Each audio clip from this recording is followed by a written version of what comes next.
Ooh!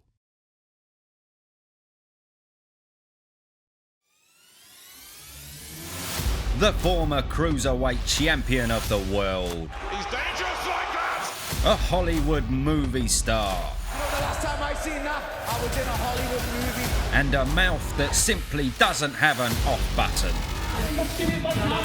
This is the story of the one and only, the Bomber. And he's going for it! Tony Bellew.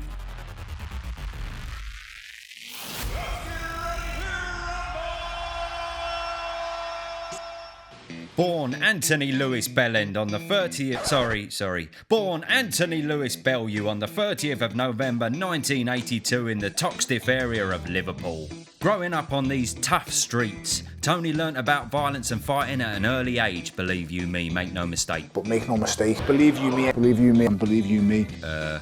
Yeah. Tony's father had a successful security firm and a keen interest in boxing. Around 10 years old, Bellew will begin to replicate his dad's shadow boxing and garnered interest himself. His dreams of becoming a boxer were there from the early days, but his main passion was football. He wanted to play for his beloved team, Everton FC. Fuck knows why. In his final year of school, Tony was excluded for an altercation with another student. This student hit a teacher and in true Bomber style, he broke the lad's jaw. He said bollocks to school and focused his attention on boxing training out of the Rotunda ABC boxing gym.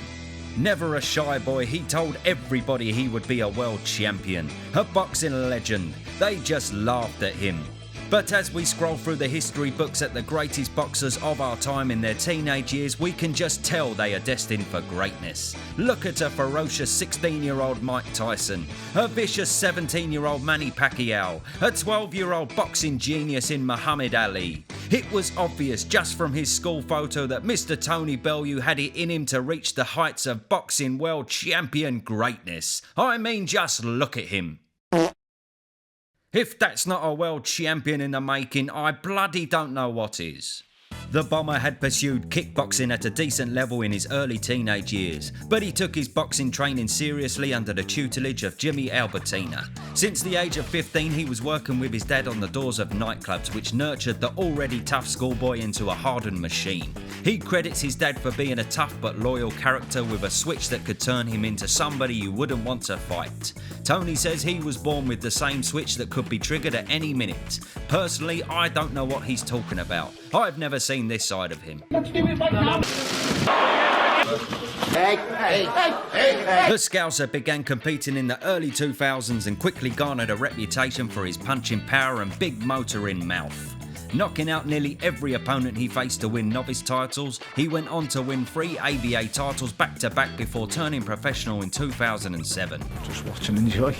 Competing in the light heavyweight division and rocking some dodgy fucking outfits, Tony continued his Bomber style with a number of knockout wins under the promotion of Bricktop himself, Mr. Frank Warren.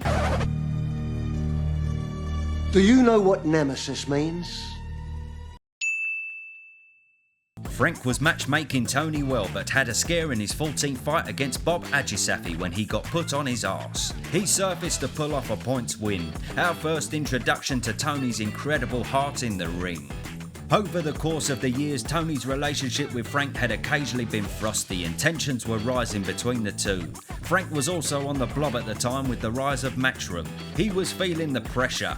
It was a clash of Snatch versus The Only Way is Essex, and Frank was worried about getting completely fucking vajazzled. He's a twat, isn't he? I mean, what do you want me to say?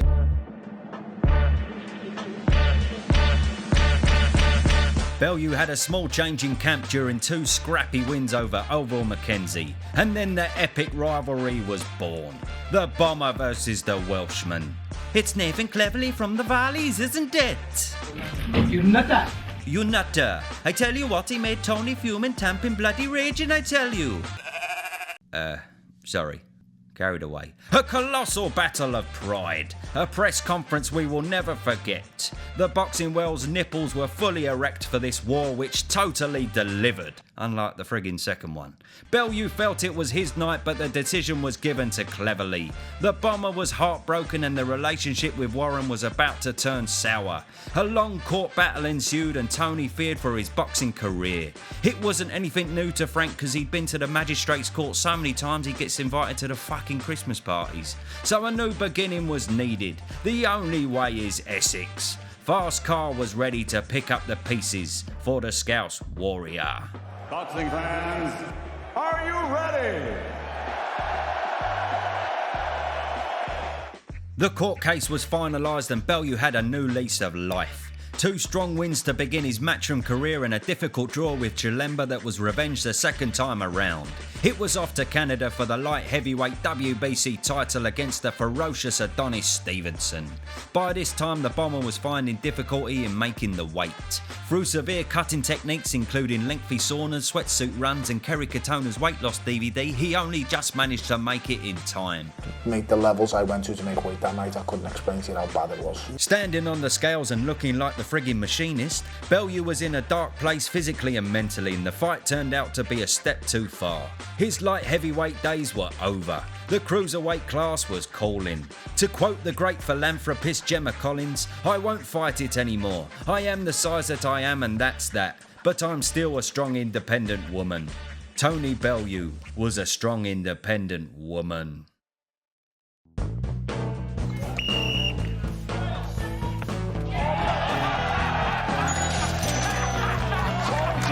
The Stevenson fight was also an awakening for another shift in camp. He made his way to home base to get himself a garden gnome. The legendary David Caldwell was now the Bomber's chief trainer and the improvements were clear to see. Emphatic wins over Brudov and Dos Santos paved the way for the rematch that Tony wanted. The former world champion Welshman, isn't it, was now signed to Matchroom and fans were screaming for the second part of the story. The return to the Echo Arena, the bad blood still lurking in the air, a pay-per-view spectacle that fans were frothy for. Sold by Edward as the fight of the century and based on the first fight, how could it not be anything but an all-out war? The main event was a little disappointing, I felt. Fuck me, it turned out to be toilets. But Bellew was victorious. The chapter was closed and behind the scenes things were looking a lot rosier for the Bomber. And on that note, kiss me ass. He had received a dream phone call for a starring role in the most legendary boxing movie franchise of all time. Sylvester Stallone, Michael B. Jordan, The Rocky Saga, Creed. Stallone asked the Nutty Scouse boxer to use his phenomenal acting skills to play the part of a Nutty Scouse boxer. The transformation was incredible. He was unrecognisable. Even Eddie got a little mention. People like Silver Spoon over here. Jeez!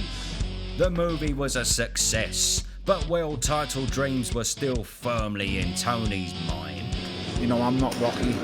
I'm Tony Bellew. I'm Tony Bellew, the Scouser, the Mad Everton fan. Who's going to lift that green belt? Another free victory set him up for the fight of his life. The Cruiserweight World title, the stadium he dreamed of performing in since he was a boy, against the heavy-hitting brute force world champion Makabu. Down in the first round, the crowd on the edge of their seat. A left hook to send Makabu's lights out in the third round and Liverpool had a new world champion.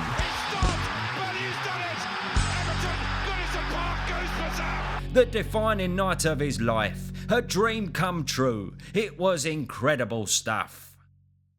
To be honest, as much as I love the Bellew story, I'm struggling to write any funny jokes for this point in his life. So let's move on to this fucking helmet. Only joking, David, love you really. The Bomber was straight back into the action. A beatdown win against BJ Flores and then the shit hit the fan. Bellew lunges for the haymaker. Angrier than my wife when I leave skids down the toilet. Tony calls for the fight saying he's been conning the public. Bitch from Bermondsey, man up. Stop talking on your Instagram. Put your top back on and let's do it. Haye loves a pound note, so the fight was on. He had some stick for me knocking my last opponent down with a jab. I'm confident I'd knock him out with a jab. It's an easy night's work. Prince Patel was back. Sorry, David Haye was back. Returning from retirement with 2 emphatic wins over Mark Demori and the well-known Arnold Gersh. I can't even say the name, but basically a pair of binmen. Haye saw nothing more than a lethal quick knockout on Bellew and a man that was out of his league. Bomber saw it otherwise. A traditional Bellew press conference. 2 mouthy bastards going at it and then a punch up in the face-off. A Bellew recipe we all bloody adore. Tony and the Garden Gnome hit the gym hard and the Haymaker fucked off to a yacht. You could say that he never took the fight seriously, but even I had my doubts if the Bomber could pull it off. I'm a massive Bellew fan, but I really did think there was more chance of my Japsai speaking Jamaican than him getting the win. But sweet child of mine, was I wrong. The night had arrived, the O2 Arena, 20,000 strong. The talking was done, injury free. Haye planned to knock out Bellew and then Joshua and then destroy Matchroom. That was his destiny. After I've taken out this guy, I'm going to come back and take out Joshua and end your business. Matchroom's going to be over. A sporting finish to a sporting contest. Fuck me, that quote aged well, didn't it? But the Bomber was victorious, written off by everybody, proving the doubters wrong, and told Apple and Pears to stick his celebration up his arse. An incredible victory for the Scouser. That boy done good, didn't he? The win was unfortunately cast with doubts because of the Haymaker's injury. The Bomber felt he needed to make it concrete. I will oblige him. Salt and pepper's on my side of the table this time. Haye was in desperate need of the rematch and the money, obviously. The bout was scheduled for December the 17th, but the unfortunate news emerged of another Haye injury, so the fight was postponed. Haye has pulled out of his much anticipated rematch with Tony Bellew after suffering a freak accident in training. Christ, Haye loved an injury, didn't he? He must have had a body made out of fucking crisps. The bout was rescheduled for the 5th of May. Haye employed his own Garden Gnome this time and borrowed Louis Spence's shoes. A more tamed build-up until Bellew used his acting skills to once again become a mean bastard. Oscar-winning stuff. Return to the O2 Arena. 19,999 Scousers and Joe Fournier at the back cheering on David. Yay, go David. The superstar showed the world that it was no fluke. Haye's head was used like a bloody pinata. The referee forced to stop the bout and the Bomber was crowned the king. I'm very grateful for the victory. I'm happy David's okay. I'm not here to hurt people. This is a business, a cold-blooded business. And I'm ruthless when I get in a boxing ring.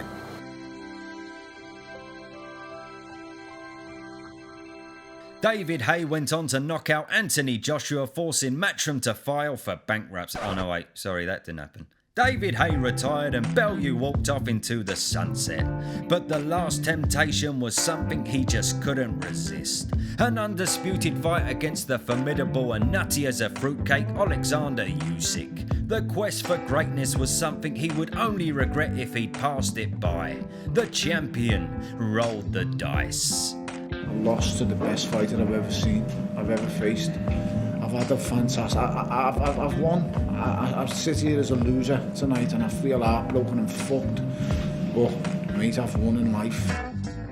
The Bomber lost the fight, but he gave it a bloody good go. His time was up, but the memories he gave us will live on forever. Tony got home safe to his wife and kids. The Scouse warrior hung up the gloves. He wanted to now lead the quiet life, to not be disturbed, to move away from the bright lights. Tony then went on to star in Britain's most popular reality TV show SAS, joined the panel of League of Their Own, released a book and presents boxing on Global Sports Channel DAZN. I see more of this f***er than my missus, which ain't a bad thing to be fair. Tony Bellew, my hero. I bloody love this man. They don't make them like him anymore. Big up the Bellew. Thank you very much for having me, it's a pleasure. A proper legend. Bosh.